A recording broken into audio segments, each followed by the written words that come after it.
financial gain, undertook sensitive assignments from U.S. intelligence.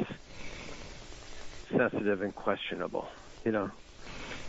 And so the facility was headed by the facility unnamed, and then INSLAW's intelligence sources told me the facility was in a 4-story townhouse near the White House on Jackson Place Northwest, where a covert unit from the Defense Intelligence Agency and the U.S. Army Telecommunications Agency facilitated encrypted communications access to the main core database, it being administered at a computer center in Northern Virginia by the Federal Emergency Management Agency, ostensibly for handoff to the DIA and the U.S. Army in the event of a national catastrophe and the imposition of martial law.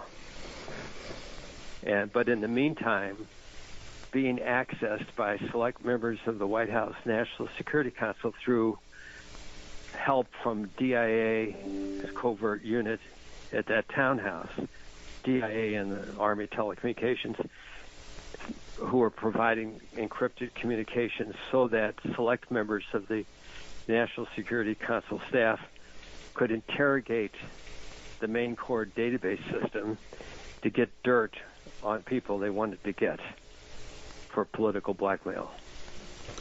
You know, it's interesting. This is right around that same period of time with Craig Spence and Henry Vinson and the D.C. call boy blackmail operation there, all that stuff with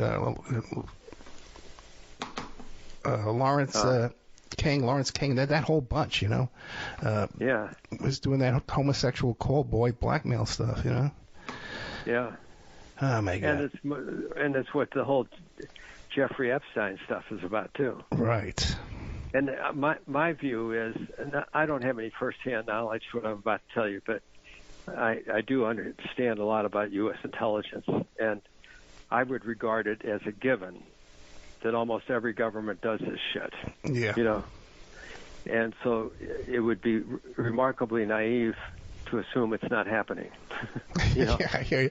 Well, especially when, you know, I had Henry Vinson on the show. He was the guy who ran the funeral parlor credit card machine that this call boy operation was running through. And he tells me he went to this apartment with Lawrence King and Craig Spence. Craig Spence comes in with Secret Service bodyguards, and they open up this closet door, and there's all this recording equipment all over the blackmail, all over the place, man. You know? So there's all high level stuff, man. Yeah. Gosh. Now, in our second hour, which is coming up, we're going to do a part 2 with Mr. Walt. You're listening to William Hamilton, who is the man behind the INSLAW.com software, the PROMIS software, the man inside with the Danny Casolaro, Michael Riconosciuto. You hear these names, Octopus. You hear this stuff all the time. This is the guy. He's never done an interview before. That's how important this is. Now, we have about 2 minutes left before, and then we're going to reboot and get back together again. But what do you want to leave us with in this hour? And just think, when we come back, we're going to talk about Danny Casolaro, all the suspicious deaths around this whole thing. What would you like to leave us with in this hour, though?